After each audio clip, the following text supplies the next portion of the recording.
Got this vibe on a tippy toe, struggling in a pit. LA live, I'm staying at the lows with this Hollywood bitch. Got a 9 and a snub nose, can't wait to let it hit. Pull up with a stick, I pull up with a stick. I pull up with a pink toe, whipping, she sucking it dick. I put some diamonds on her toes, let her hold on and don't reach. You was used to pulling kick doors, you can still call it a leak. Broken can't be fixed, when the names is spent the nick. How you pull that don't make sense. I made a whole mile off an inch. I had 99 problems, I just scratch your heart to this. Got some knees and winnings, all on down my neck, cause a quarter brick. I've been getting it since a toddler, I keep dollars on my head. Been a real one is my motto, handle my problems, I ain't scared. I put powder on my collar, cause she proud of what I said. I'm a leader, I got on follow, and my footsteps like the feds. I shoot like I'm a Montana, chop up bullets, make them shit. Black on black, new phantom in the backseat sipping red. Bitch, I'm from Atlanta with these hoes ready dick like pig. Condo like the pharmacy, I got codeine in my fridge. Bestie, I just hit my friend, told her catch me. I'ma lick her skin, she so precious. Might not fuck again, she too messy, but hit and no flexing. Rose gold on a mess, drop 210, car came with no 10. You don't gotta, you the dough, you can hop in front of tip, born 9 in the vent, like by 9 and get spent. I got 2 B's on my bosses and a 30 in a bit. I know niggas granted a million, still didn't tell 12 shit. I got skeletons in my closets and they scared of me and shit. Mace Margellas under the bed, screaming rock me kid. I put water on my head and she got CC. Couple ops played dead and they still got hit. I done bent lil' mama's spine, but it still ain't my kid. Only reason I use my line is cause she drank my spit. No cap. I've been getting it since a toddler, I keep dollars on my head. Been a real one is my motto, handle my problems, I ain't scared. I put powder on my collar, cause she proud of what I said. I'm a leader, I got on follow, and my footsteps like the feds. I shoot like a Montana, chop up bullets, make them shit. Black on black, new phantom in the backseat sipping red. Bitch, I'm from Atlanta with these hoes. Today, we're going to talk about the Pittsburgh Steelers, our projected number 7 seed in the upcoming college football playoffs. And let's cash the squad ride on the Diamonds. This is Behind the Lines. Well, Jovan, the Orioles have now lost 7 games in a row. What a fucking joke. 15-31, more than 15 games under 500. You just got swept by the Nats. I haven't seen the Nats sweep a team, let alone the Orioles, I don't think in my lifetime. I'm all for reading a good book in the off season when your fucking feet are in the sand and you don't have a baseball game to worry about. Mid-season when you got a 6 ERA, fucking lock in, buddy. Put the books down. Grab a baseball. Hit the fucking treadmill, Trevor. Which the Cubs are a team where if you give them like a single-pronged approach, simple approach at the plate, they can only key in on one pitch, which with Mick Abel is exactly what you have to do. They have been demolishing those pitchers every single time they see it. They ain't stopping now. I'm buying in. We're seeing a shootout. 320 feet. I could hit a ball that far. I mean, when do we normalize celebrating pop-ups? Aaron Judge, typical me guy move. Hitting a nuke there instead of just putting the ball in play. And look, he didn't make the dimensions of the park, but he decided to play in them, and that shit pisses me off. I got too much to live, no time to forget. New chrome, yeah, I got this shit on my head. You grown, shit, no, I don't got time for this. Alone, you just wanted something. What's going on, chat? Happy BTL Thursday, episode 734 piece. As always, hold the fry, joined by your 2 hosts, Krabs and Jovan, presented by Bookit Sports. If you are not using Bookit every single day, checking out the feed, checking out the splits, checking out all the 100+ features they have over there on Bookit Sports, you're missing out. If you're betting on sports every day, make sure you're also using Bookit Sports every day to make sure that you're locked in, dialed, doing your research, your reconnaissance over there, if you will. I use it every single day. Check it out, get involved, use it every day yourself. W Pickett. Okay. Jovan, L Athletics. Oh. L pop-up. Just. And RIP Hulk Hogan. Yep. A lot of moose shit. Just back to back to back here. Yeah. Tampa legend, RIP. RIP Hulk. And RIP the Athletics. I mean, you ever heard of talking in the outfield? No, they talked. They just both said the same thing. Well, just can't be that fucking hard. Catching a pop-up, you learned that shit in middle school. Unbelievable. And you think that team's winning the World Series in the next 10 years? Give me a fucking break. They can't even catch pop-ups. I'll say it. Not with Soderstrom in left field. He's like the worst outfield defender in baseball. Who came in that inning, I'm pretty sure, because he pinch hit the inning before that. You think that team is winning a World Series? Need Denzel Clark to just play the whole outfield. They don't need left or right. Just keep Denzel out there, and they're good. Just put Denzel. Denzel's just a rover. Just Let wherever. him do whatever. Yeah. Maybe they'll trade for Jacob Young. Maybe he can play in the outfield as well, help solidify them out there because he's him. Jacob Young is back. Just He's unbelievable, back. man. He's back. I doubted him. He's back. That comment will cost you $50 starting Monday. Don't forget. Well, let me check the time. We still got plenty of Nat stock all week. Get used to it. I still got a day and a half of BTL and Nat stock. Okay. Let's check out the Sharp report and see how we did while I gas up some of the goats in the chat and the YouTube. We got Drum F lurking. We got Haven. We got Trent Mason, the YouTube. Line Shopper, Team Comeback. Good to see you goats holding it down. Some familiar faces over there in the YouTube. A lot of goats in the Twitch as well. You guys are holding it down. I appreciate you guys. Tell your friends. Tell Ma, tell Pa. Tell your buddies that we are live, up and moving. BTL is firing on all cylinders right now. So tell your buddies, tell your friends. Okay? Sharp report, not great from me. Jovan can't make it up. 4-1. The only loss was a squad ride. Yep. Okay. Yep. Shout out the A's. I mean, Great three of our 4 losses here were the A's. Yep. It's unbelievable.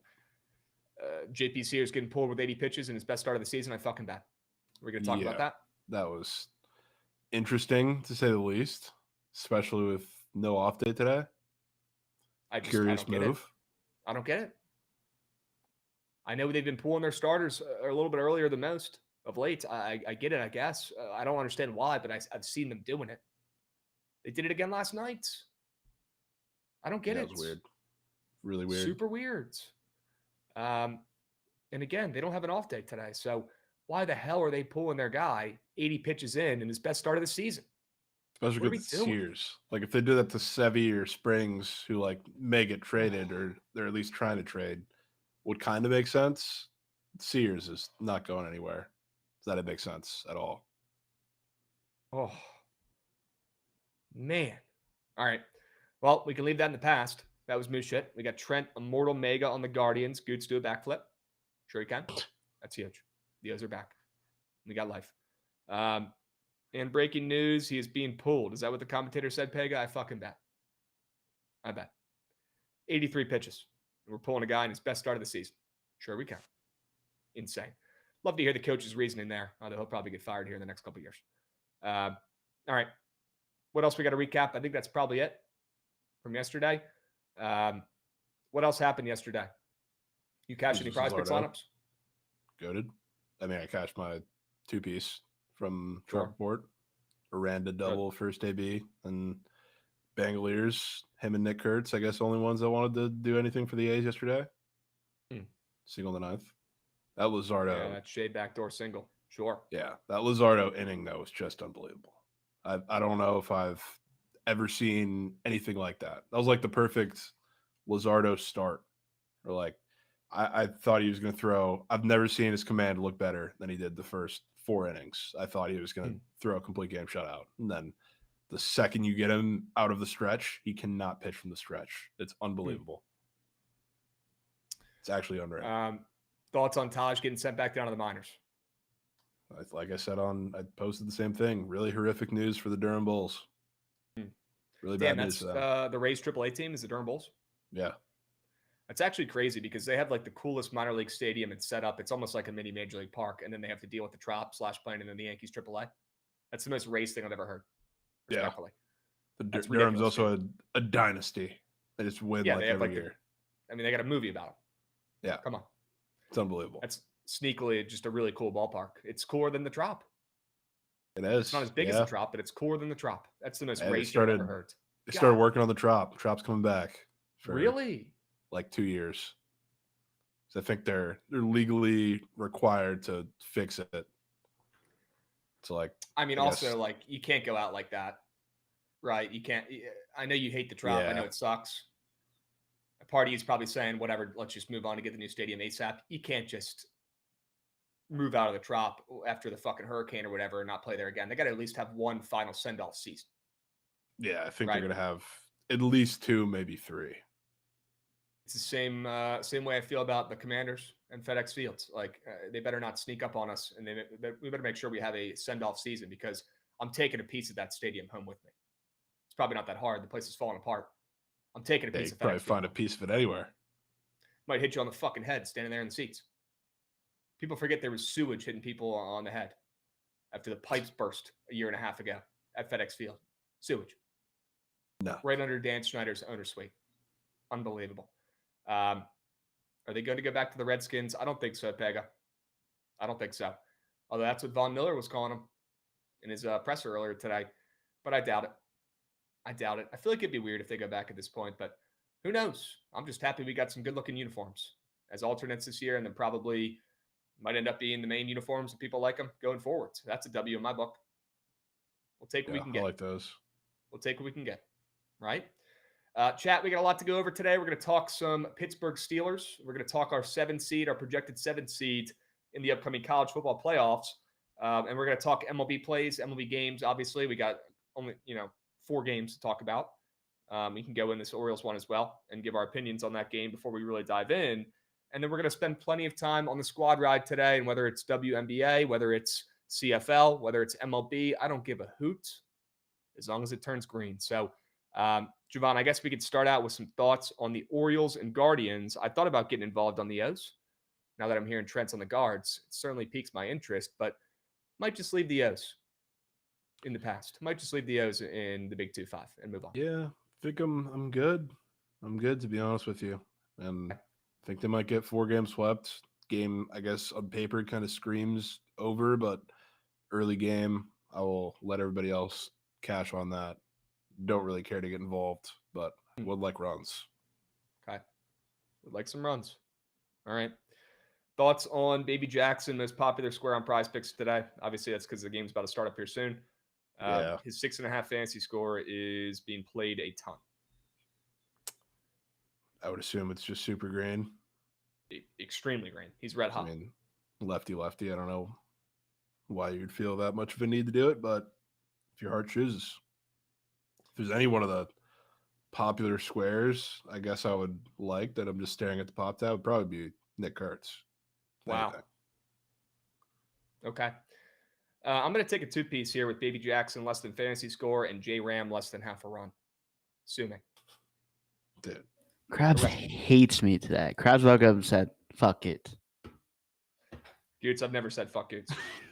You can just wait till you see the bets on these previews. You'll know. Oh, yeah. You're honestly not wrong with that. Some of these plays look like they are delivered, handcrafted, signed, sealed, and delivered to say fuck it. It is what it is. Limited slate, Goots. We can hop in and talk some football if you want. I'd take the O's if I had to take anything in this early game, but no thanks.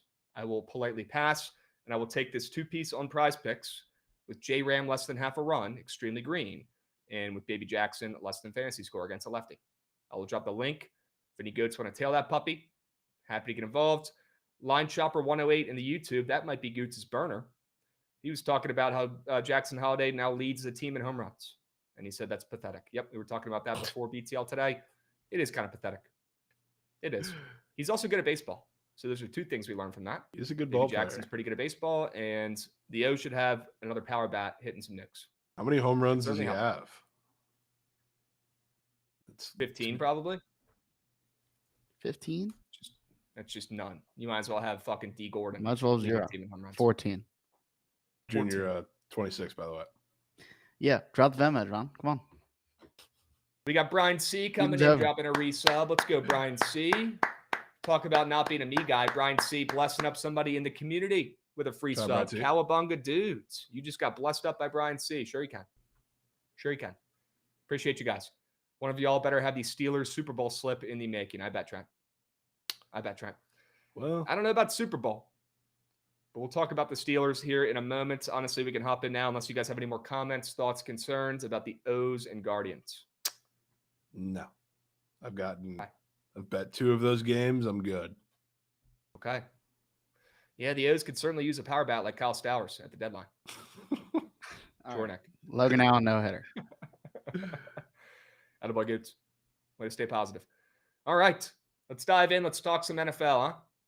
I'm in. This shit gets me bricked up. Let's talk about the Pittsburgh Steelers, a.k.a. Rad Steelers. Look, this team has made some changes.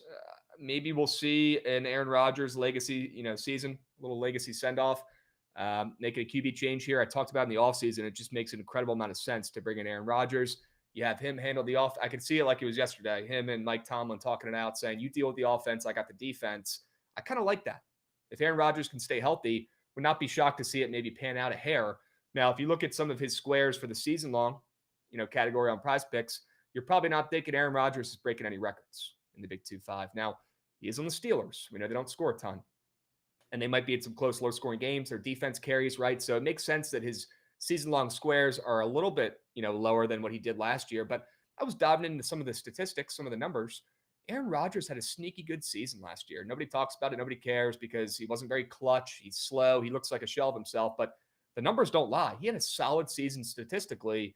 I think he's got one more run left in him. Maybe it's Brett Favre, coming back on the Vikings and taking them to the playoffs before he goes off into the sunset. That's the kind of vibe I'm getting. Aaron Rodgers is very petty. He cares about what people think about him. He might act like he doesn't, but he does. I feel like Aaron Rodgers wouldn't come back and agree to, sign up to play another season if he didn't think he had a chance to do something. He's not here to collect a paycheck. He's here to win. And I think Aaron Rodgers can go out on top here. Maybe not win a fucking Super Bowl, but we'll talk about my future that I like for the Steelers here in a moment. I'm kind of buying in relatively to the Steelers. And it's not the hottest it takes. I mean, this team is one of the most consistent, if not the most consistent in the NFL. And Mike Tomlin is one hell of a coach. I stand on that. He is. Could use some work on offense, but you bring in Aaron Rodgers, you bring in DK Metcalf, you bring in Robert Woods, who's probably not moving needle much, but at least another veteran guy who I could totally see Aaron Rodgers leaning on. I'll look at some of the depth guys on this team. Roman Wilson should have a step up in production this season. We'll see. If not, you got Scotty Miller, you got Ben Skoranek, who I could already see Aaron Rodgers throwing deep balls to every other game or so. It just feels meant to be. It feels right. With the Steelers offense in the Big 2-5, not saying they're going to be, number one offense in the NFL like the Ravens have been. No, they will not. This team will still win with defense. And let's not act like the best player on this team is not, TJ Watt. Obviously it is. And he just got paid. So excited to see what he does this season. They had a couple other pieces on the offense, though, as well. Jonnu Smith comes in. He might be some solid depth as well. Don't be surprised if you see Aaron Rodgers leaning on his veteran tight ends and Freiermuth and Jonnu Smith. And Caleb Johnson could be pretty solid as well, at least more solid than Najee Harris. So I kind of like some of the additions to the Steelers team, Jovan. Also, they got Kenneth Gainwell, a veteran as well in the backfield. They're probably going to use all three guys at times. I'm pretty excited to see what, this 2025 Steelers team looks like offensively. We know what they'll look like on defense. They'll be good once again. Jovan, am I missing anything? Any other thoughts and comments about the new look Steelers? No, you're not missing too much. I guess a few of the additions definitely help. I just wonder, their ceiling's probably capped, which is my thing. Like, are you going to be much better than, I guess if everything goes right for the Steelers, they're 9-8. Like that, I think that's the reality of the situation. If everything goes wrong, obviously it can be much, much worse, but I don't think the ceiling's incredibly high for them, which is probably the problem. Well, the ceiling's never high for the Steelers and the floor's never low. They're very consistent, very reliable. And I feel like that's what they like, for better or for worse. I don't agree with that, but that's just what they do. And they win 9 games every year. I feel like maybe they could get 10. We'll see. And hey, maybe 9 is all it takes to sneak into that last wild card spot. Who knows? Yeah, it's not going to be easy. It could be. Yeah, it's not going to be easy. They got a tough division, but they always play well against their division. This is the Steelers we're talking about here. This is Mike Tomlin. This is TJ Watt. This is veteran Aaron Rodgers. I know Goots hates their guts, but if I was Goots, I would not be sleeping very comfortably, knowing that Aaron Rodgers is coming into town for one last final send off here.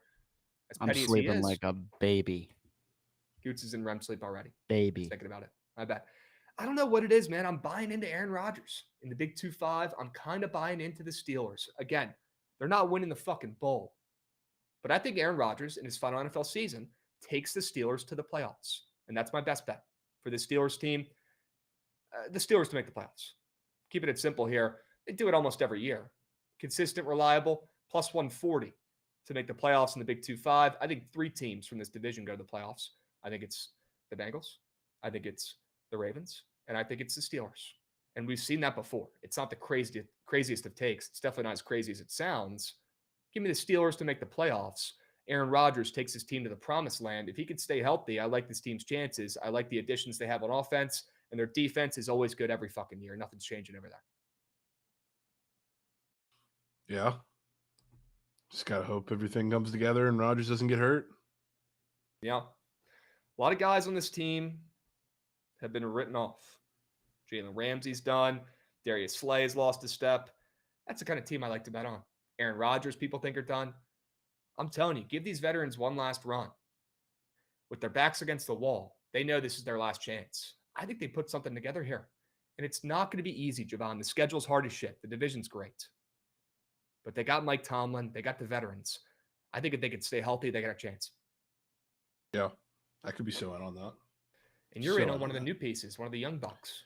I'm very in on Caleb Johnson. Yeah. And I will say, ever since the square got put up, because truthfully, like, I didn't dive into Laporta 2 years ago until like I saw the square and looked at the number in between a couple guys that were surrounded like with the same ish number, like right around him on the board, and it looked interesting. So like I looked into it, ended up liking it, but it was just kind of a stuck out like a sore thumb square on the board. I think this one does too. Looking at like all of the opportunity for the rookie running backs. I love Caleb Johnson, and I think he fills a need for them specifically because like Najee runs like he's in jeans. We've said that a million times. Like he hasn't had the explosiveness. He also doesn't have the vision. He's just kind of a big back that is not going to get much after contact. Caleb Johnson, if you've watched him at Iowa, I think there's a lot of Le'Veon Bell in him, which is ironic because he just started working with him over the offseason, but super patient runner, really good after contact. So he's also going to have a bunch of those explosive runs. That was his MO at Iowa, even against some of the better teams. Like he's going to bring you the explosiveness that I don't think this offense has really had since Le'Veon in the run game, which is why I think some of those are going to convert into touchdowns. But I'm also looking at this square, like a lot of these, and he's probably going to have more opportunity than a lot of the running backs not named like Genty or even like Amari and Hampton. But it's weird because like it's still a relatively crowded backfield that they have there because everybody kind of just assumed like Jalen Warren's going to step in and be the guy, but he's a receiving back at the end of the day. Same with like Kenneth Gainwell, they just got, but they have a couple bodies in there, and this number still being at 5.5, I feel like is incredibly telling, especially in the Steelers offense of all times, because I know some of these guys have shared responsibilities. One of them that doesn't is Chase Brown, who just came off of a record-breaking season for that offense, and he only had like his second year, but his best year obviously by far, where he was a starter and had incredible opportunity, and he was a receiving back too at times, but he was the number one guy, 7 touchdowns. Guess who also has a 5.5 line? Him. Like even have guys like Breece Hall in that situation. Like it's not a great offense, but he's also at 5.5, and he's the clear-cut RB1. Like Ramondre Stevenson, even though they just brought in Travion Henderson, and he has a line around Caleb Johnson, like he's still at 5.5, and you're 4.5, sorry. And Caleb Johnson is right here. I think this is all the tellingness we need to know about what role he's going to play in this offense. I think he's going to break off a bunch of explosive runs, and people are going to be slurping him by mid-season. And I think he's going to be the key, especially like at the goal line. I think he's going to get goal line touches by the end of the season. Oh, yeah. Maybe that's why Aaron Rodgers' passing touchdowns is looking so low, right? Maybe he gets him down there. Maybe DK Metcalf catches a couple bombs. Maybe this team gets some pass interference calls, some handouts. And maybe you see, Caleb Johnson punch your net for a couple of handout touchdowns. I could so see it. He's going to be a stud this year. I'm excited to see what they do with Caleb Johnson. I mean, look, this is the Steelers we're talking about here, so they're probably going to use all 3 of those running backs we just talked about relatively equally at different times during games and in different spots, right? It's the Steelers. Unless they have Le'Veon Bell, hopping in a time machine and be the number one workhorse back for the squad. I haven't seen it in 10 years. They're always using multiple guys. So I'm with you when everybody's buying into Jalen Warren, thinking he's going to be, the main guy. He's not going to be. It's going to be him plus Caleb Johnson plus a little bit of Kenneth Gainwell as well. And I love hearing that Caleb Johnson is working out with Le'Veon Bell this offseason. Are you kidding me? That's perfect. Love hearing that. That's awesome. Good for him wanting to help out his former squads, Le'Veon Bell, training up the new running back. Good for him. Talk about an anti-me guy. Team guy. Did not expect that from Le'Veon Bell. Sure he can. Love hearing that. All right, chat. What else are we missing? Ron's asking, is this the Bucky Irving of last year, Jovan? I don't know if he's going to be that good. Yeah, not that good because it's also like the ceiling of the Bucs offense, I think was last year and I guess is this year light years higher than the ceiling of the Steelers offense. It's not exactly the same. Plus, Bucky is also going to catch the ball. Like Bucs had Rachaad White as like a receiving back too, so like it's not vastly different. But with Jalen Warren there, like I think this is more strictly a rushing take. So maybe eventually when like the guard gets past to another quarterback and another offense, he'll be like the guy. But I think he's a great guy to get in Dynasty. He's going to have a good year, I think, this year, obviously. And maybe once the offense turns over a little more the next couple of years, I think he's going to be a stud. What do you guys rank the rookie running backs going into the season for Dynasty? Do you have Caleb Johnson at the top of your list? I would say so. Trying to think of the guys off the top of my head. Oh, Omarion other than Hampton, Genty. Other than Genty. Broncos guy. RJ Harvey getting slurped so much. I'm so anti RJ Harvey. Like Tootin? incredibly anti RJ Harvey. Tootin? No. Okay. That one seems personal. A little bit. No Tootin love. No. I'm actually a pretty big Travis Etienne guy, at least this year. I'll say this. We might talk about this when we get to the Jags, but Travis Etienne, you know what he is, Krabs?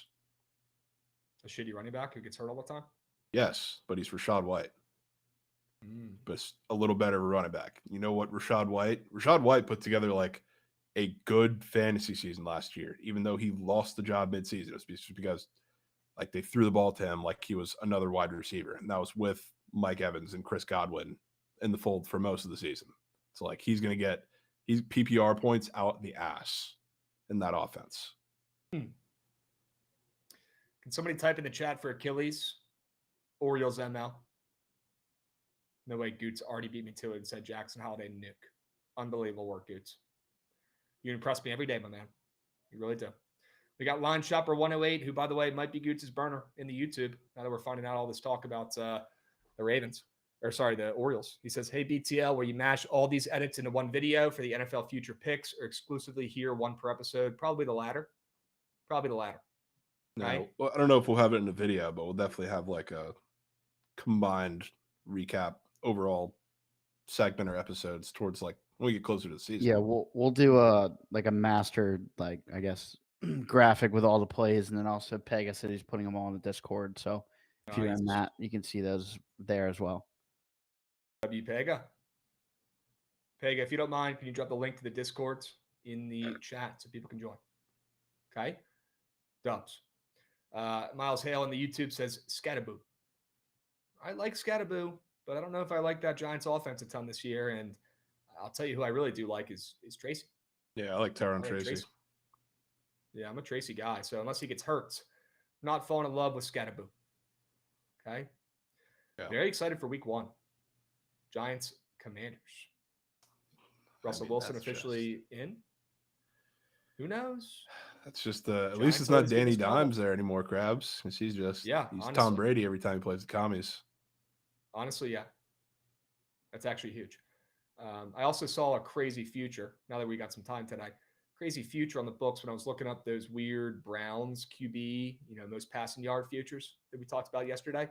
I saw that they're doing one for the Colts.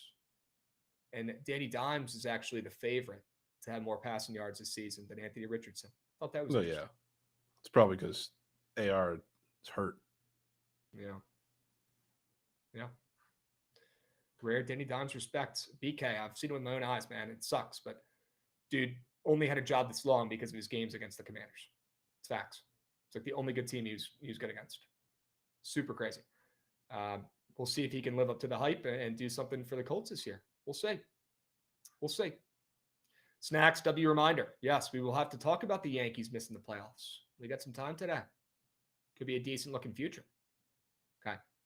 All right, let's move. Let's groove. Excuse me. We got the real OG BC coming in hot. First time chatter. He said he took J-Ram 1.5 bases. Okay. Good luck. Goots, let me know when J-Ram crosses home plate. It should be probably in the first inning here. Coming up. It's usually how it goes when I fade him. Let me know. Okay. Dubs. All right, let's talk some college football if you're ready to move on. Sure. Let's talk our projected number 7 seed in the college football playoffs. Here you go, Goots. It's not all negative today for you. Talking about the Irish. Go Irish, go. Look, a lot of new faces on this Notre Dame team. I'm going to pull up their depth chart real quick because I want to shout out some new guys that they've got. Obviously, the QB, CJ Carr, very, very excited to see what he's got. Redshirt freshman, so it could be really good, could be terrible. Only one way to find out. Malachi Fields coming over from UVA. UVA just prints wide receivers. I don't know what it is, but they do. They always have good receivers, and looks like Notre Dame poached the best one in recent history. So excited to see Malachi Fields. He's going to be a fucking beast for the Irish this year. They always have a good O-line. They always have good tight ends. I'm sure this Eli Raridan guy is going to be, pretty solid again, stepping into that, starting position here as a senior. So you're excited about him? Sure. Yeah, I think he's. I mean, it could be fucking Joe Random playing tight end for Notre Dame, and I know he's going to be good. It's Notre Dame. It's tight end U.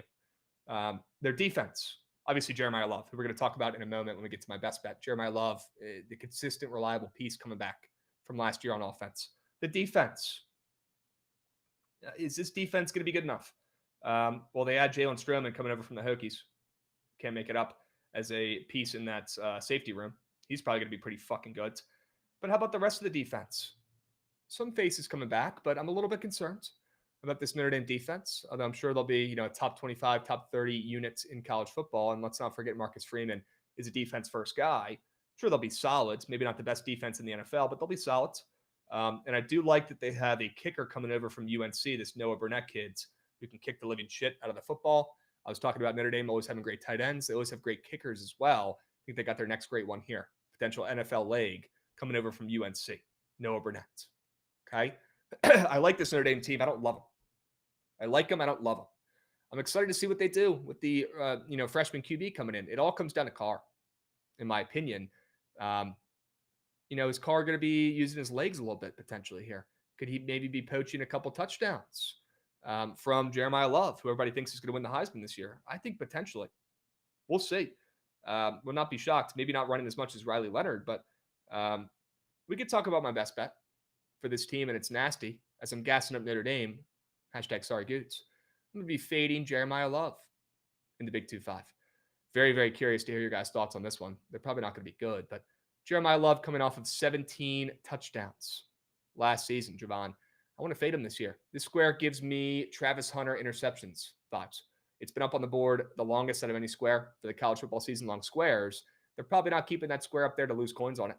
And who the hell is taking the less than? Besides me and a couple of you guys that I convince. Probably not many. And that's the exact boat you want to be in. Jovan, I don't know how, I don't know why, but Jeremiah Love is going to go less than his rushing touchdowns in the Big 2-5. And look, we're not asking for the world here. If the guy scores, more than one touchdown a game, I'll tip cap. I'll move on. But that's a lot of touchdowns we're working with here. And I honestly would not have been shocked to see this number higher after he had 17 last year. So crazy amount of touchdowns last season. The guy was an absolute animal. Anytime they were on the goal line, it was all Jeremiah Love. I think he takes a little bit of a step back, maybe not with his rushing yards, but with his rushing touchdowns. Just a weird square to be up this long. And the only square up in that category, which tells me, unfortunately, Goots, put your earmuffs on, it's probably cake back in the more than, and I will be the guy to fade it. Yeah, I don't hate that, unlike chat seems to think I do, because he actually only had 15 in the regular season because 2 of those were in the playoffs. But sure, this number is incredibly telling. And a lot of the reason that I like Notre Dame is because this is one of the first times in a handful of years where, sure, they had Sam Hartman, and that was a bust. He was fucking terrible. But I still think this is the best downfield passing attack they've had in years.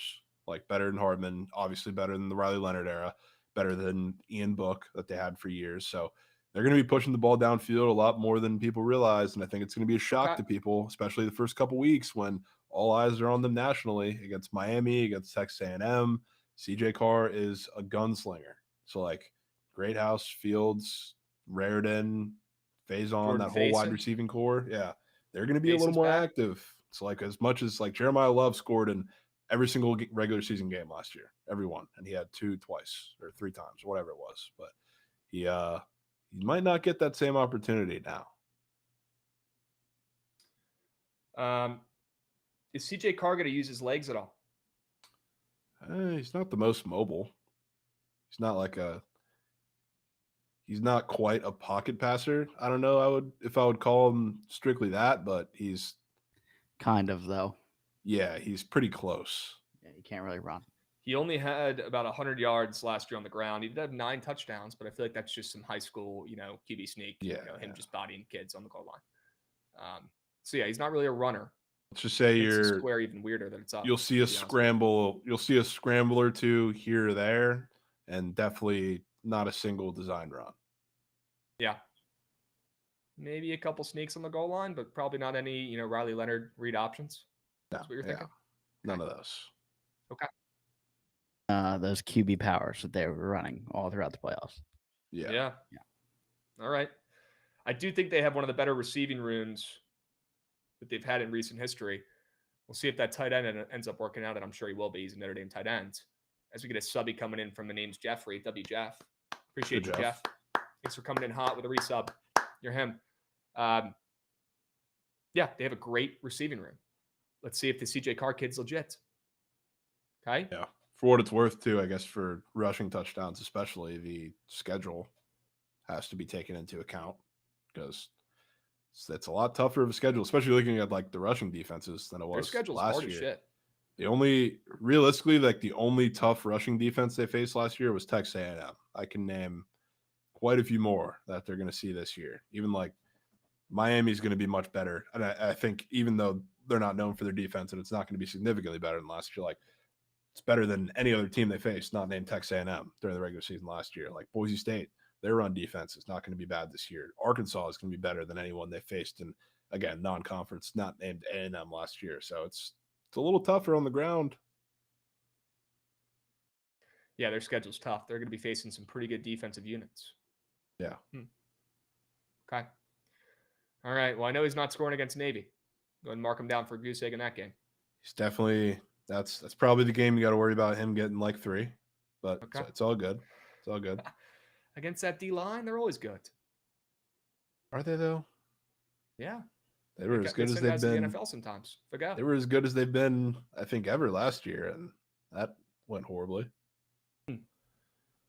Yeah. Well, Navy's always good for a run for Notre Dame's money every decade or so. Maybe it's this year. That'll be a must-see game. Yeah, I don't know if it will. I'm a little bit biased. Yeah. Sure. All right. Is that Goots? If that's it's not a Shamrock Series game, is it? Don't think so. Do you know what I think it it's is in Notre this year? Dame, right? I don't know where it is. Notre Dame. I was looking at it's at Notre Dame. Yeah. Well, yeah. If it's not Shamrock Series, then that one definitely is. I just don't know which. I'm interested to see which one is the Shamrock Series. Maybe the USC game. That says Notre Dame Stadium too. Syracuse, maybe. That says Notre Dame Stadium Against Angeli. Against Angeli. Do they not have one? They might not. I'm tripping. No. Every home game they have is in South Bend. Wow. It must Get mean this hot business. chocolate's ready. They must mean business. Yeah, they're not messing around.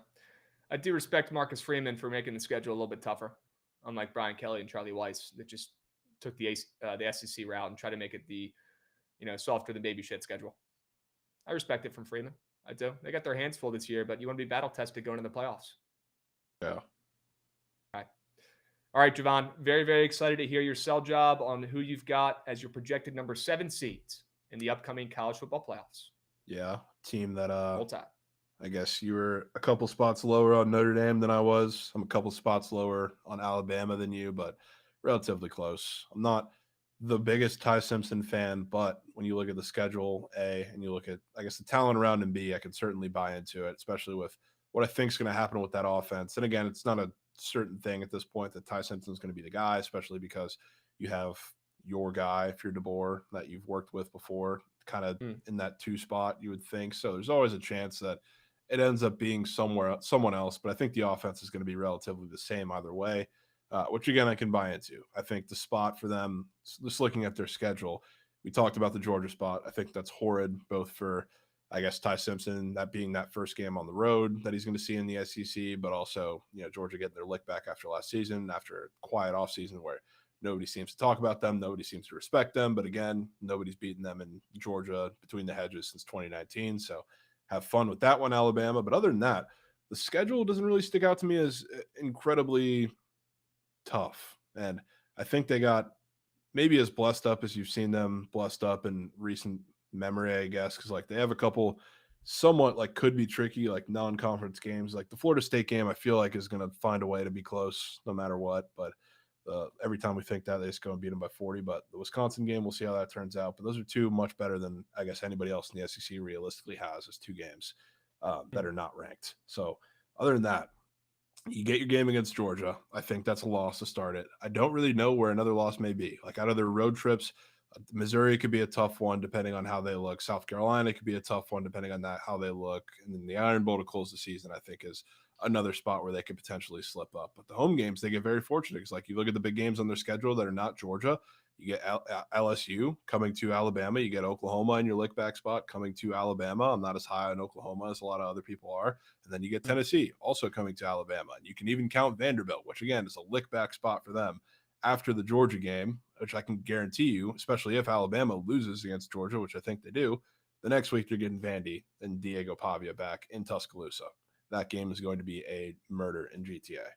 So a lot of the big games they get outside of Georgia are at home. So I think it sets up incredibly well for them. And I think while the Georgia spot is one where I certainly think they're destined to fail, I'm looking at the rest of their schedule and I think I see one exactly. And that's choosing between a couple of different ones. So I think they're going to be a good team, Krabs. And that flows right into my best bet. I think they're landing exactly on 10-2, which is why I would just take like the over 9.5 win total. I think that was on your side, Krabs. But being the fact that I'm pretty much all in on them losing that Georgia game, I think I'd rather just take the plus chick where the margin of error is just 1 and take them to win exactly 10 games, which we were talking about this on the call before the show, but with the NFL, there's usually a lot more margin for error, like with win totals, that you'll go over and you'll go under your win totals by more than a game, a lot more than in college football, where college football, if anybody bets those or has noticed, unless you're betting like, I don't know, the Indianas of the world that are like going on Cinderella runs to soar way over their win total. A lot of these like top teams are going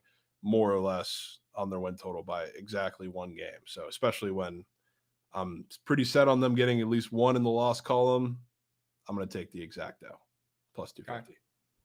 Sure. And I would have thought an exact price here, exact win number would have been a little bit juicier. Yeah. I mean, this is like the favorite. Okay. So it makes a little bit of sense. But all right. Is it going to be Ty Simpson or is it going to be Austin Mack? I still think it's going to be Ty Simpson. I think he's with what they've had him, and I guess it's been like garbage time. So like Austin Mack, having him in that style offense is something you look back of. But the packages they put him in, like last year when he came in garbage time, I feel like that's exactly what they want in the offense this year. So I think it fits. So I think it's going to be him. And the O's are so back. Good splooge for me. There he goes. Okay. Splooge. Okay. Back. Ramon, have a year, Ramon. Yeah, Ramon's have a year. He's really almost is a 900 OPS. Have a year, Ramon. Everybody thought he was just going to be a platoon bat facing lefties, and he's certainly better against lefties, just like he is today after he gets a 2-run nuke. But, I mean, the guy's played so well, you can't take him out of the lineup. Yeah, how are the O's not trading him? Trade him, yes. Might as well. Okay. All right. Jovan, I love this future, man. I think it'll be Ty Simpson as well. But definitely starting the season already on a lukewarm/medium seat. Maybe not a hot seat. But let's not forget Austin Mack is coach's guy. He came over from Washington with him. So if there's any sort of fuck up, any sort of bad game or two, you're probably going to see Austin Mack, who I think has a higher ceiling and lower floor than Ty Simpson, who's a little bit more reliable. I think you give that kid the shot first. All reliable. All he's got to do is throw the ball up in the air for Ryan Williams to catch it and see how it works. If it doesn't, then you go to Austin Mack second. But either way, I'm in on Bama. Love this play. 10 wins, that gets you in the playoffs. That gets you DeBoer's seat a little cooled off as well. Right? 10 wins. Bama will take that this year. Yeah, you would think. You would think. All right. I don't know if that'll we'll see. Get them to Atlanta, though. It might be a good thing. Yeah. Rest up. Save your energy for the playoffs that actually matter, not the SEC championship. Yeah. All right. Let's go, O's. Let's go, Billy. Sure we can. W's. Cleveland center fielder just butchered up a play. Well, he didn't butcher up the 2-run nuke, but must have been the next play. Okay. Looks like we did have a Ramon Urias double. I'm also a Ramon Urias guy. I want that on record. I like him. I like his game. He's not great. Krabs guy. He's like a solid clubhouse guy, though. Plays the game the right way. Plays hard. I'm a Ramon Urias guy. Okay. W's. Gold Glover. Sure. Plays defense. Does a lot of things that people who are casuals don't pick up on. I like Ramon Urias. I do. All right. 3-0 for the O's. GG Trent. That's okay. Hope you guys made some coins on the O's today. I'm pretty soft for not betting them, I'll say. Pretty fucking soft. All right. Let's keep moving and grooving. Team comeback lurking in the YouTube. O's are geeking right now. Sure. Dubs. Geek. All right. Also, I cannot believe I saw somebody on the feeds after Trent did some, pack rips at the end of Surge yesterday. I saw somebody a couple hours later. They added me and Trent, and they pulled a James Wood. One of those cards. It's like not actually the card, but it says like you pulled a James Wood. Crazy card. Yeah. Go to this website to get it. By the way, I've never gotten one of those. Not the biggest card ripper guy. So I don't know how common those are, but it can't be very common. Thought that was pretty funny. Trent literally responds and goes, "Literally, fuck you, dude. He was so pissed." After Trent pulled bagels. Mm. The autos. Krabs maybe the the first person in history. Boxes. But yeah, what'd you say? Just the autos he was getting out of those boxes were bad. Just horrible. I mean, at what point do you just buy the card that you want, like a grown-up? He just that doesn't do it for him, Krabs. He's got It should. He's got to pull him. It should. Remember, you're talking to the guy that puts real coin into packs on MLB The Show because he wants to rush. Well, I got no room to talk there. Shit. Hey, you got some room. Yeah, no, you're right. I'm not dropping $300 every time I load up a game. All right, a couple things. Yeah, Nick Hennessy, you're not wrong. Krabs made the first person in history to utter the words Ramon Urias guy. Yep. Straight up. He's a Krabs guy. You might not expect it on the surface, but he's a Krabs guy. Yep. He is. A couple other things. Going to do a sweats tonight. Jovan, please get involved if you'd like. Yeah, I will send the link in the group chat as well for tonight. Let's fire up some college football 26 sweats. Yeah. I've actually got a dynasty matchup against a team in my conference. I can fire it up right now and check, but I've got a Southern Miss dynasty game. If you guys are hip, if you're tapped in, I'm in this really serious dynasty league that I don't belong in, to be honest with you, on Heisman notes. I got worked last week by BYU in my last non-conference game, like 26-0. Couldn't score once. I got some work to do. Jovan, I could certainly use your help. Maybe you could help guide me through that game. And then maybe we could play against each other. We could start up a new dynasty, whatever the chat wants. We can decide. Might need a BTL dynasty to stick to for the year. Bring them a natty. Sure. Are we able to do a co-op dynasty? I don't think so, but I think there's a way. I think there's a way where you put it online and then like every time we're playing a game or like we do one stream, like I can transfer it from you to me. Interesting. I think do me a favor. Out how to do that. Spend some time this afternoon, look into that, or see what makes the most sense for that stream tonight if you got some time. Yeah, we'll figure it out. Okay. And chat, feel free to get involved as well. We will fire up a sweats tonight. We'll sweat out some of these MLB games and play some college football 26. And if you guys are good, if you guys are nice, if you guys are good, might even fire up a BTL Friday or just a PLL Friday sweats tomorrow night. We've got 2 elite late night games tomorrow night in the PLL. Nobody's talking about it. I will. We got the Redwoods, and they just fucking need a win like they need oxygen. Playing the Archers, who've been struggling a ton. I don't know if I could not tell you the last time the Redwoods have beaten the Archers. It might have never happened, to be honest with you. Great game at 8 p.m. tomorrow night, 8 p.m. Eastern on ESPN Plus. And then you've got game of the weekend, potentially. Whip Snakes coming off a big-time win against Mikey's Atlas, who have been one of the best teams in the PLL this season. That's going to be must-see TV tomorrow night, 10:30 p.m. Eastern. Might goat up and fire up a PLL Friday night sweats. I got nothing else on the agenda. Is that something you guys would want to get interested in and want to get involved with? I'm sure you guys are all in for the college football 26 sweats tonight. But would you join me for a Friday night PLL sweats? We could stream the game as well. Side note, we could stream the game. Yeah, that is the difference. Rocky Sponge said that would be fire. Yep. The one and only Casper said, yep. Need the PLL prize picks lineups too. Oh, yeah. I mean, if we're doing that, we're doing it right. Crypto Amp, we're going to lock in some prize picks lineups. They've already got some PLL squares up there. I'm hoping they put up a couple more categories. You know, Chaco's in. The one and only Casper, sweating the PLL is great. Yeah, I mean, look, giving out PLL plays, I get it. Sometimes you guys don't want to get involved unless we're, holding your hands and walking you through it. But no excuses to not want to get involved if I'm firing up a PLL sweats tomorrow night, giving you guys straight bet winners and giving you guys prize picks lineups, the cash. Get ready. All right, start getting that bankroll set off to the side. You're going to need it. We're making some coins tomorrow night. Okay? And yeah, might need to get some CFL action going tonight as well, and maybe tomorrow too. Who knows? And the Elks Okay. over. I think the Elks play tomorrow. Sure. Down to just auto bet their overs. Yeah. Fun team. They don't play tonight though, but do you got some Thursday night football? Wow. You hear that, chat? Does that not get you absolutely bricked up hearing that from Jovan? You got some Thursday night football tonight, folks. We're about to talk about it. And yeah, it's pretty cool. We can stream the game, the Pick Six. Shout out to PLL W Partnership. They let us stream the games on Twitch. Huge W. If you guys have not tuned in to one of those PLL sweats, tomorrow night could be the night. Make some coins, chill out, have a good Friday night, and then you guys can go out on Saturday. I know you guys aren't going out tomorrow night after work. Come on now, you're chilling. You're recovering after a long week, and then you go out on Saturday. That's the game plan. Okay?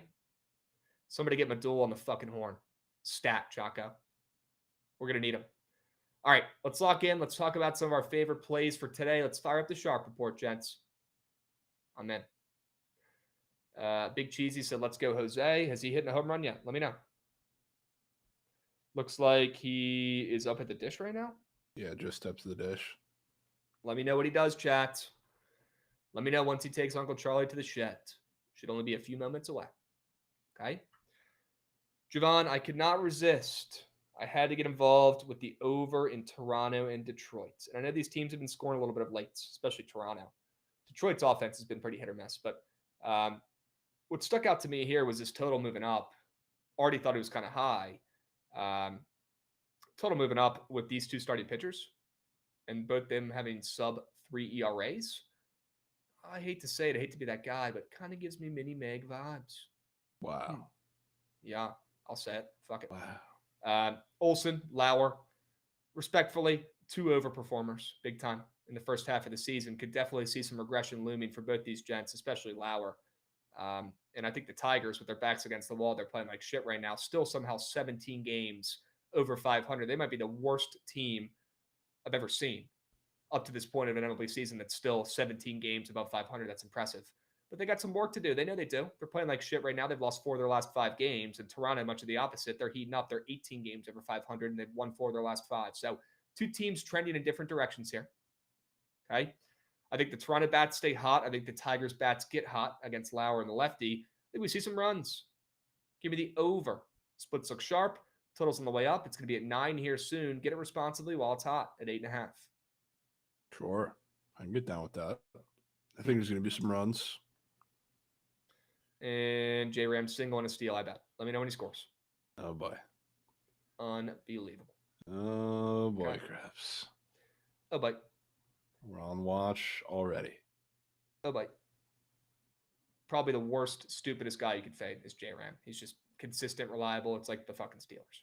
He's just seeing him. He's just a great ball player. Seeing him. It's a shame they're wasting his career out there in Cleveland, to be honest with you.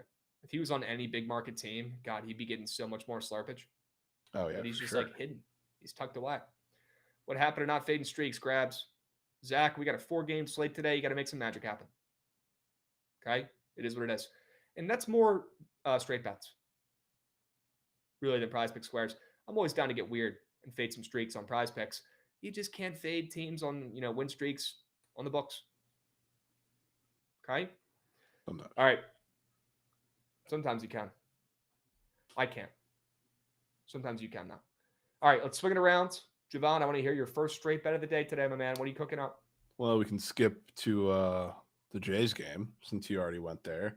I do kind of think there's going to be some runs, but I think the runs are going to come from Reese Olson, who, if we're talking about overperformers, we kind of have 2 of them in this game. But Reese Olson, I think, is the guy I want to target more so, just because a lot of his success has been from, I guess, just taking advantage of lineups that just pound the ball into the ground, which the Jays are not one of those lineups like the Giants or any one of those other like big power hitting teams that like they don't put the ball in the air a ton. They're around league average in both areas, but they're so pesky right now, but just the entirety of the season that if you look at what not Logan Evans, I was thinking that Mariners game already, but what Reese Olson has done against these teams that are around that area, but are also not striking out, which we all know very well by this point the Jays do not do, even didn't do prior to the season. Like when we were talking like late March and April, just starting of the season, their outlook hasn't really changed. They're just better as an offense, but they don't strike out. They're pesky. You throw it in the zone. They're putting it into play. So like a lot of these teams that Reese Olson's had great success against are not profiled like this. So I think the Jays are going to have some success against them. And I think the Tigers probably keep sliding for another week here.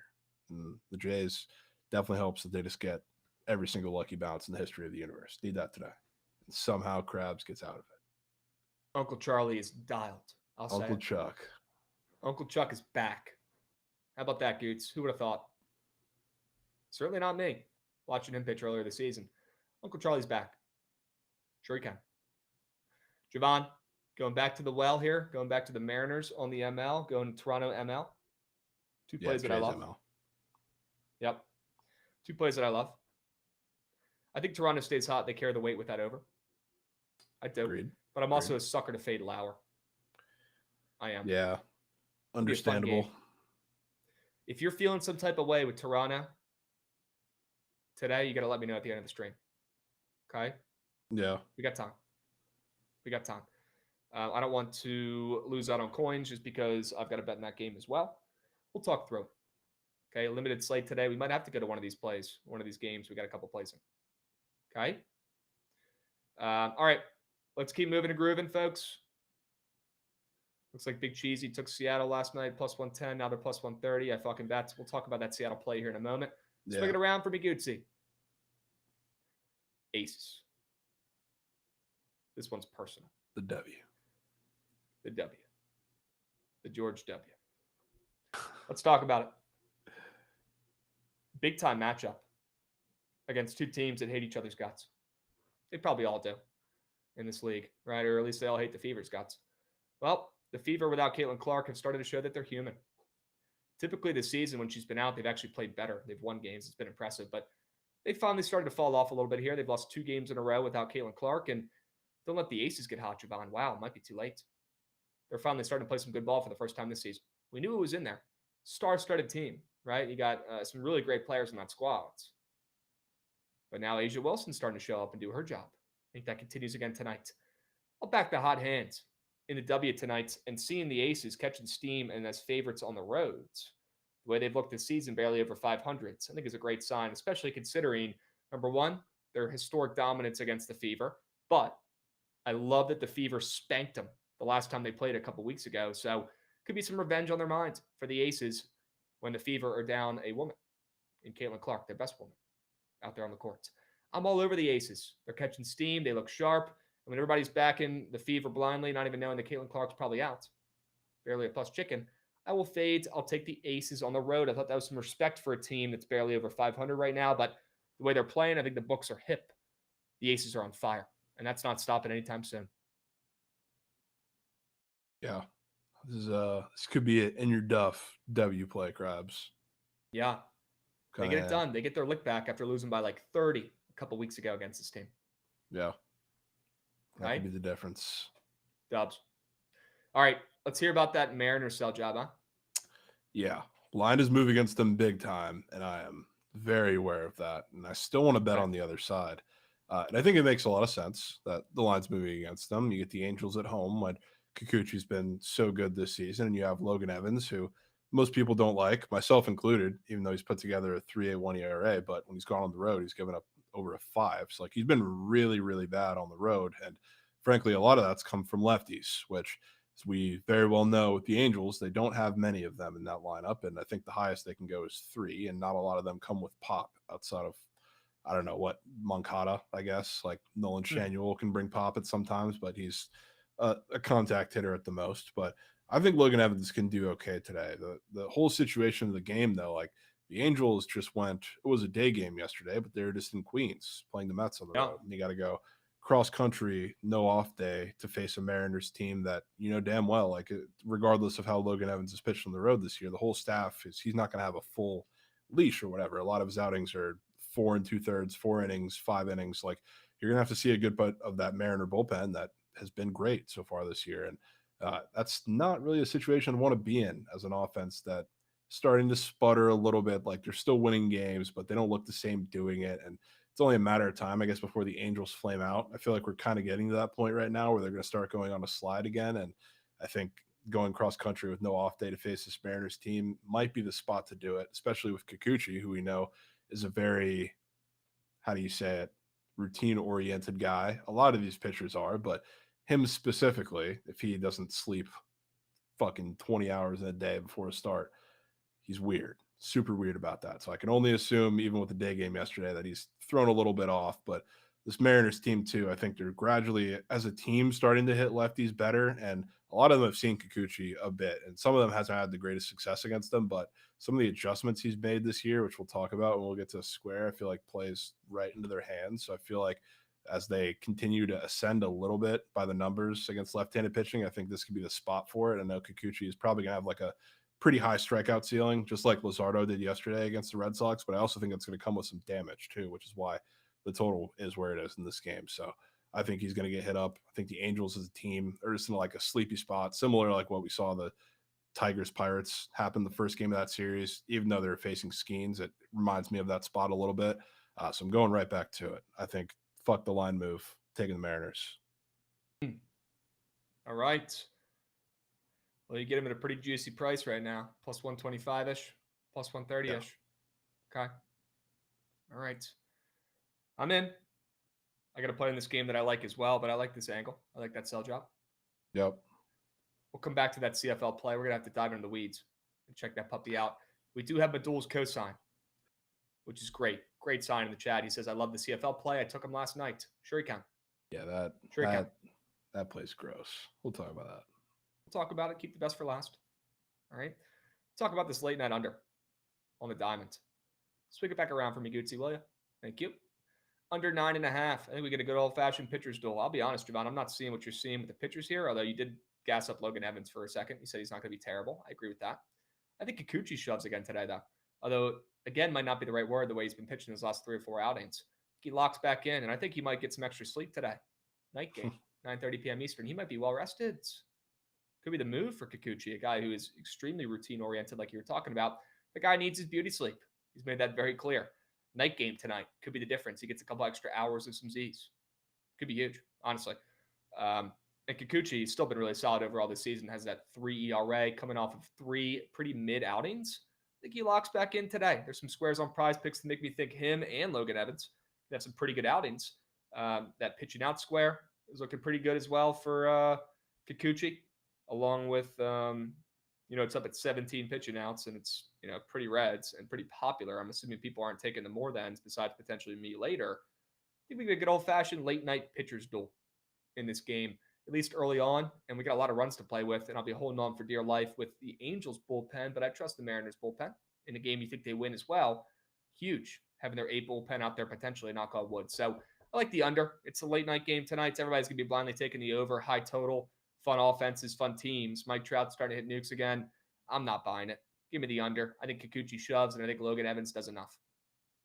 Yeah, I guess for what it's worth around the bullpens, I mean, you should have the full Mariners loadout because they got fucking killed yesterday, and I don't think he used any of their high leverage guys. So, yeah, Munoz, Brash, Vargas, Bizardo, even Spire, who they might need lefty for a couple of those guys, all available. Didn't pitch yesterday, so could be perfect for that at the very least. Seattle is 0-6 as underdogs playing a team they have a better record than. Interesting. Huh. I mean, that is weird.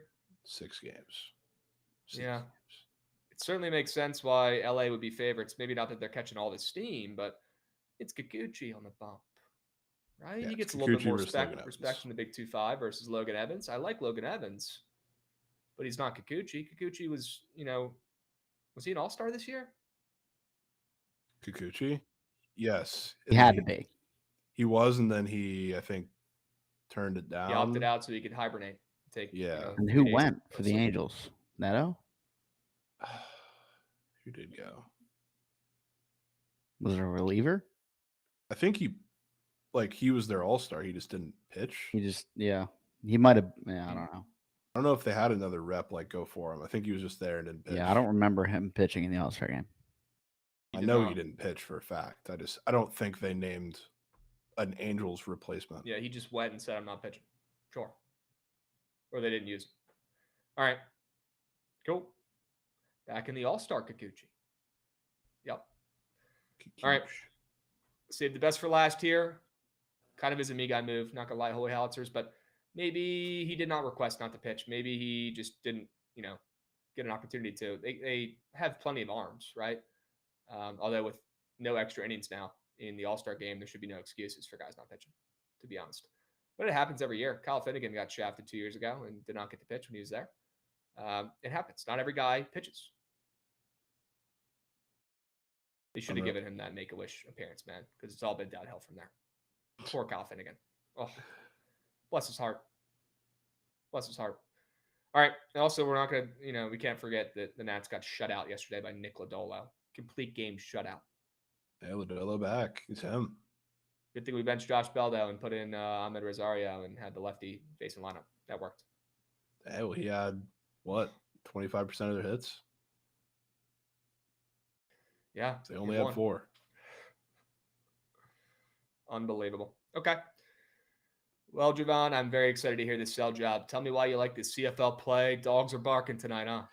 Yeah, dogs always tend to bark in the CFL, and I would like to make this very clear. This has just insane shit wager potential, and I'll tell you why. Because the Alouettes are without their starting quarterback tonight, so I'm not getting shafted mid-game. I'm going in pre-game knowing this is the case. They're without their starting quarterback tonight, and McLeod Bethel Thompson, if you know that name, he's still up and moving. He's like 38 at this point, and he's still kicking in the CFL. He's starting. They also got Tyson Philpott, which is their number 1 wide receiver, out for this game. And they're playing Calgary, who is on an unbelievable run, Krabs. We talked about them last time. That was the same team they're playing that I bet against last time. You're speaking my language right now. Keep going. Yeah. So they're now, for the first time, the Hunters becoming the hunted, because they're on an insane run as wins as a dog. And they've won 5 in a row outright as dogs. And that's been the entirety of their season.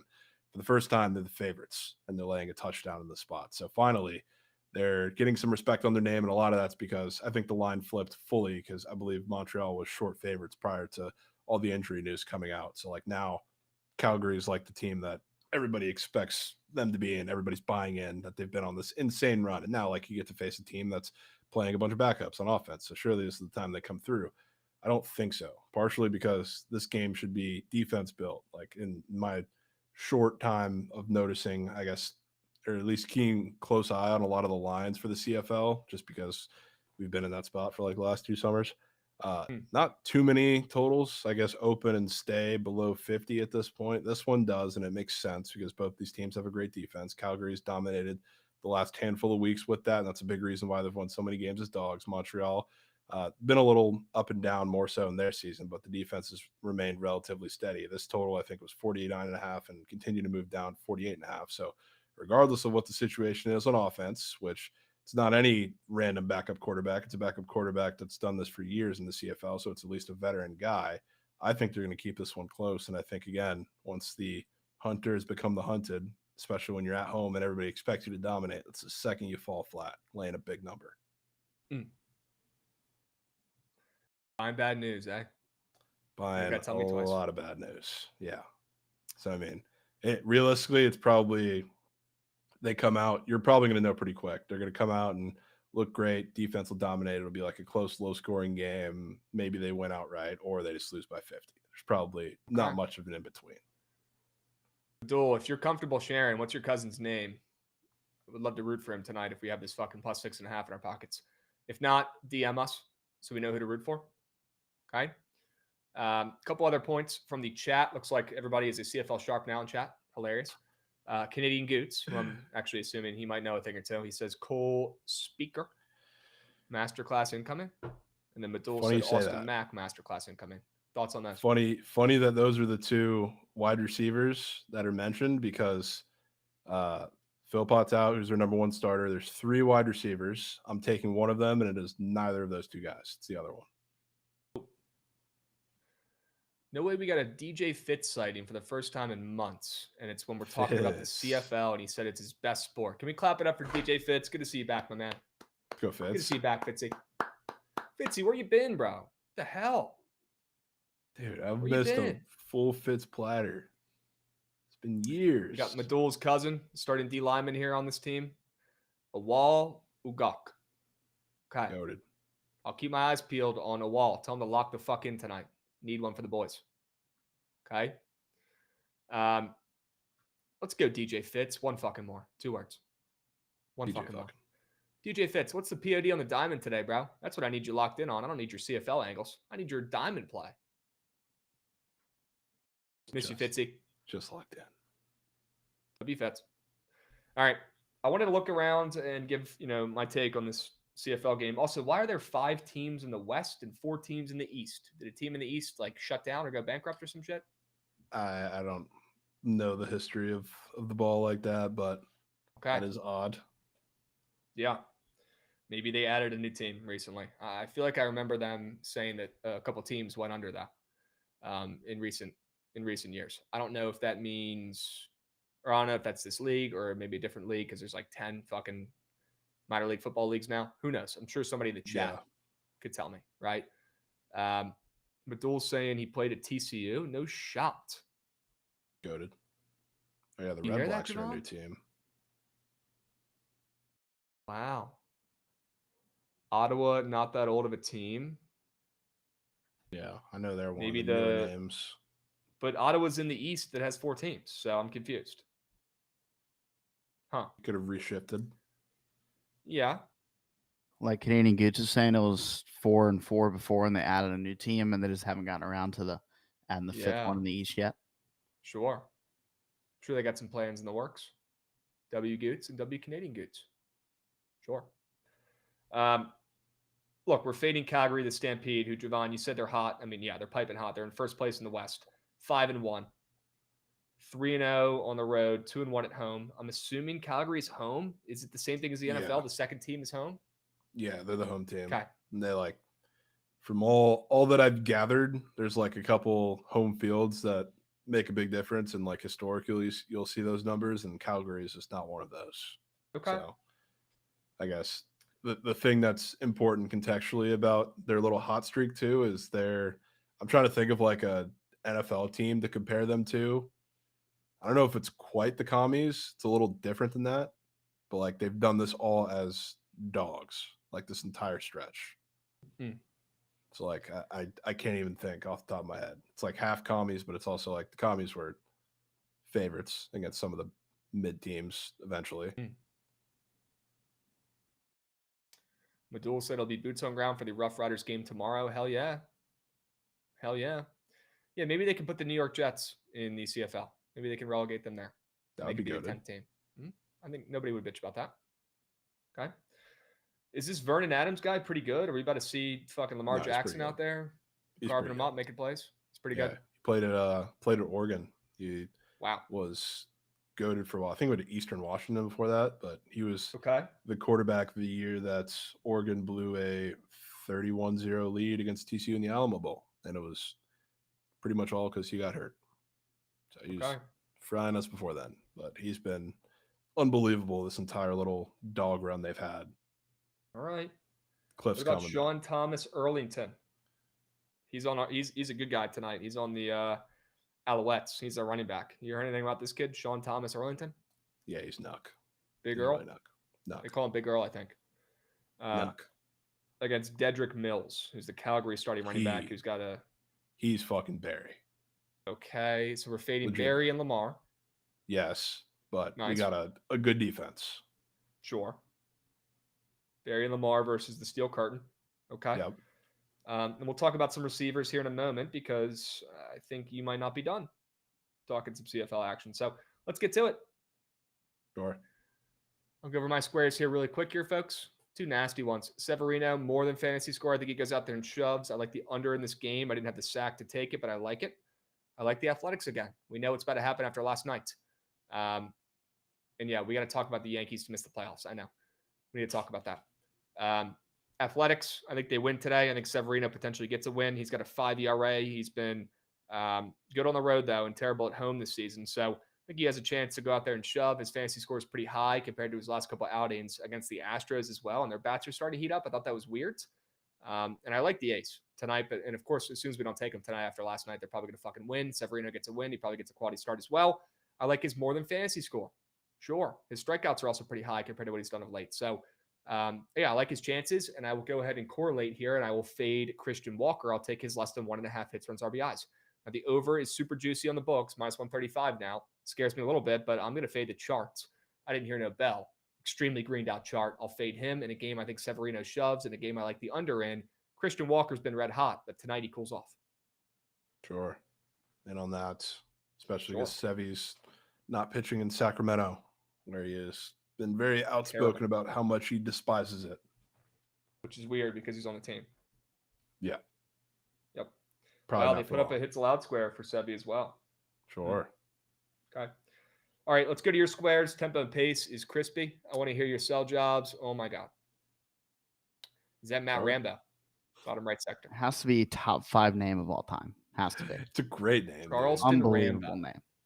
Well, before that, I got J-Rod up here, which for all the BVP Nugget guys, they probably don't love that because he has had fits against Kikuchi his entire career. But a lot of that is because, Kikuchi struck him out. He's like 1 for 12 with 6 Ks.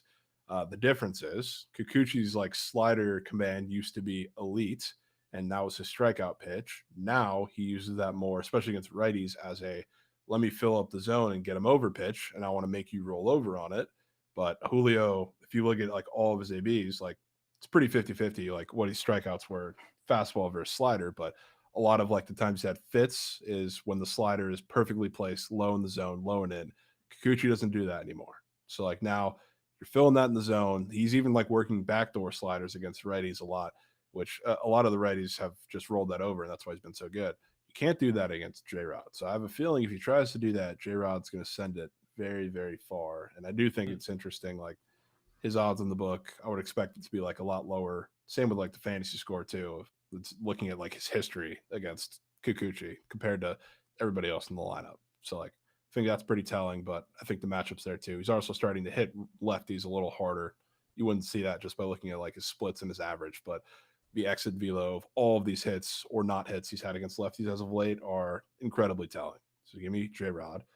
Then Rambo talked about all the wide receivers. The number 1 wide receiver is out. So there's a couple of options you can go to. What I have, I guess, looked at and discovered with the wide receivers in the CFL tab on Prize Picks, when guys are coming off of a career game, which I forget his name off the top of my head. Let me look real quick. Cole Spiker. He just set his career record. He had like 7 and 130 and a touchdown. They're coming off a career game or an insane game like that where they soar over everything you could possibly take for them. They have a fantasy score up. Cake. He has a fantasy score up, and it's only 10.5, especially with the number 1 wide receiver out. That seems incredibly sus.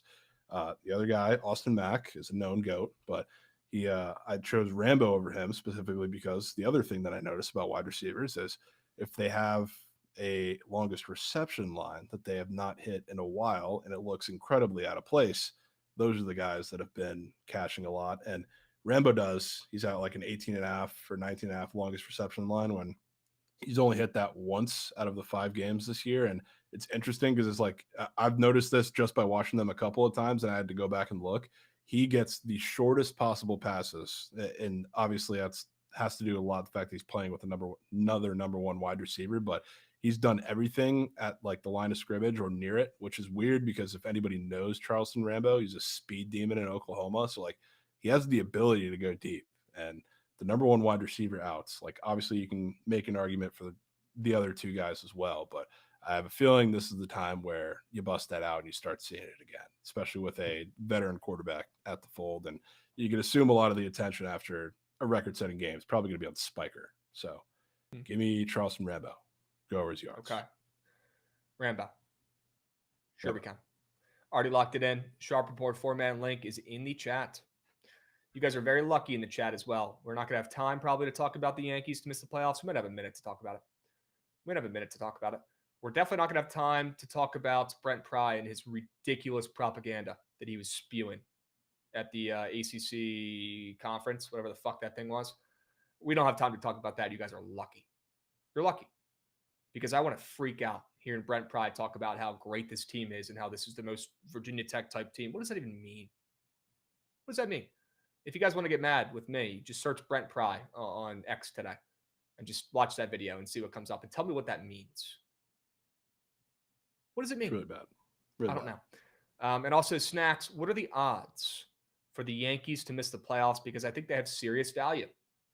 Let me tell you what Snacks took the time to DM me last night to talk about this, and I said, remind me on stream tomorrow. He said he did some research. Wow, 60 games left, while 17 of them are against the White Sox, who have been better. No way they have 17 games against the White Sox left. White Sox, Orioles, and Nats. There we go. That makes more sense. 15 are against teams in first place. They've got a 5.86 ERA in July. Yeah, their pitching has been dog shit. Offense has been better in July, but it's still pretty reliant on Judge and Bellinger as the only consistent bats. The rotation is Warren, Rodon, Fried, Stroman, and Schittler right now. Warren, Fried, and Rodon are having their worst months of the year. Yes, they can add some pieces, and I'm sure they will. Yeah, they definitely will in the next week. They're the Yankees. Good point. But I'm sure, plus 700. Wow. Plus 700 to miss the playoffs, Jovan. Not plus 200, not plus 500, plus 700. Some serious value. What if the Yankees get beat up on a little bit as J-Ram gets a single, I believe. Now it's first and third one out. Fuck. Okay. TVs were actual air. Yep. Good call, Goots. Jovan, what if the Yankees found a way to fuck this up and miss the playoffs at plus 700? You can't tell me that's not worth a sprinkle. Could be worth a sprinkle. Your Rays stay hot. Maybe the O's heat up again in those couple games they got left against the Yankees. They always play the Yankees ball, knock on wood. I don't know if it's Rays stay hot, Krabs. It might be get hot. They've been horse meat. Yeah. I mean, yeah, looking at like the rest of the race, the Guardians play the softest second half schedule I've ever seen, and they are known front runners. So like they kill all the bad teams, lose to all the good teams. They can make a run. The Rangers can obviously make a run. The Red Sox are probably going to fall off because their second half schedule is tough. Plus, they're the luckiest team in baseball for a couple weeks. It's possible. It's possible to slip in there. Is J-Ram about to be a superhero here and try to steal a second base of the game? He might. Talk about a me guy. We don't talk about that enough. He's been fucking with Alex Jackson the whole game. When he was on second last time, he was horrible. Literally more than halfway to third, and he's running around. I see him right now. He's. I mean, Charlie Morton is slow as shit to the plate, and Alex Jackson has a wet pool noodle for an arm. So yeah, I don't know why you wouldn't. People forget he was a 6th overall pick in the draft. People forget. Huh. Was that Mike Rizzo who made that pick? Was he a national? No, I think it was a Rays, right? Oh, okay. Surprising. Yeah. Sure. And now it's. I mean, I'd rather have. He doesn't have to steal now, does he? I'd rather have Raph. He's 3 up. I would rather have Raph. And 4-pitch walk. Welcome to scoring position once again, J-Ram. Gates, if you don't mind, before my head pops off my body, full of anger and steam, why don't we go ahead and fire up the old squad ride? I want to see that train. Sure we can. And here we go. Okay. Attaboy. Got to keep you on your toes over there, Gootsy. W's. Appreciate you, beast. All right, chat. Let's lock the fuck in. Cut the shit. Cut the shit. Live ML squad ride. No. Probably a pretty good look, though. Yeah. I think we go Aces money line. Okay. Winner. Okay. Talk to me about the Blue Jays, man. I mean, I don't know what I could possibly tell you that would get you there.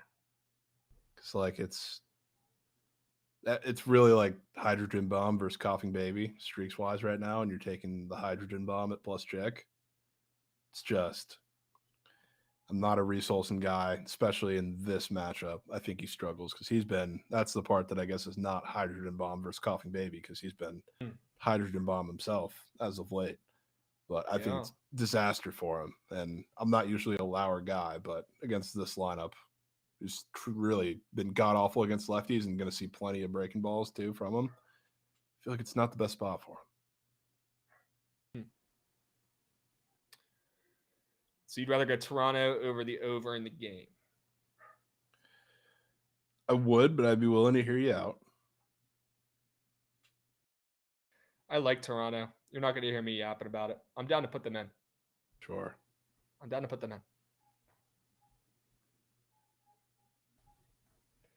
All right, cut the shit. Are we putting the Alouettes in or what? I mean, it's always a possibility. They're +7 now. Yeah, I was hoping we'd see a 7. Get a round number. It's almost like the CFL is almost like the WNBA. Like the more steam you get, the more cake it seems to be. Interesting. It probably just moves based off of people betting it, to be honest with you. It's probably like the PLL where they just it's just move like based so on action. It so rarely moves to the dog. Like I see, regardless of the game, it's always a fat move to the favorite. This one obviously is going to have that because they're playing a hurt team, but it's always like that, I feel like. All right. And I want to put that under in the Mariners and Angels game unless you have any qualms with that. Yeah, I don't have too many qualms. All right. Sleepy Angels. All right. Let's put that in there. Let's make it a 4-piece. We'll let chat decide. We got plenty of options for today. I know it's not the greatest of slates, but we're making it work. Giving you guys plenty of options. Do not meme vote. No, vote for the play you know is turning green. We need a fucking squad red win. Please. Please. In-play runs, I fucking bet. That better be a sack fly. And Yes. Oh my God, what a catch. What a catch, Goots. I thought that was about to be halfway up the wall. We got 2 outs. We got life. All right, chat. 4 plays, 4 winners. Get involved. You got 2 MLB plays for tonight. You got the Blue Jays on the money line. You got the Mariners and the Angels under 9.5. And then we got a W play. Aces on the ML. Fading Caitlin Clark, although she's probably not playing tonight, and the Fever. And then the Montreal Alouettes +7 in the CFL. You got a very diversified portfolio out there. Plenty of options. All you got to do is click the right button. Not asking for the world. Don't be a superhero. One of the polls of all time. Yeah, crazy poll. It's a Dog Days of Summer poll. Okay? It's a Dog Days of Summer poll. We'll see how it goes. We got 4 plays. We got 4 winners. We got the Surge stream, I believe, starting up after this. Let me know. Right? I think he's done for the week. Okay. He put in his 1. He's out. Okay.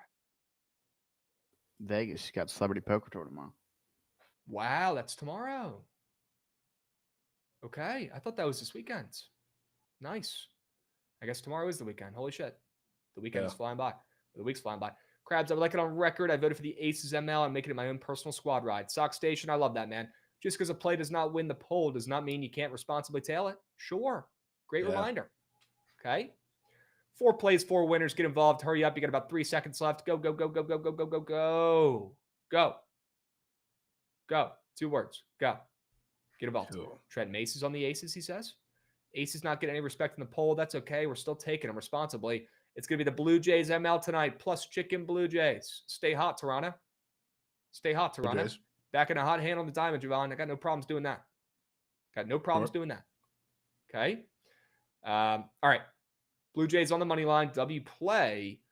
And if you guys are nice, I'll fire up a PLL sweats tomorrow night. Tonight, we are going to fire up a college football 26 sweats. Okay. We will be there tonight on sweats. Get involved. Please. Tell your friends. And get your shit done so you can chill out with us tonight. Sweat out some college football 26, sweat out the squad rides, sweat out some CFL and some W action. Plenty of action for tonight. Okay? W's. Sure. All right. W stream. Jovan, great work. Goots, good shit today, my man. Blue Jays on the money line for the squad ride tonight. We'll meet you guys at the cash counter and we'll catch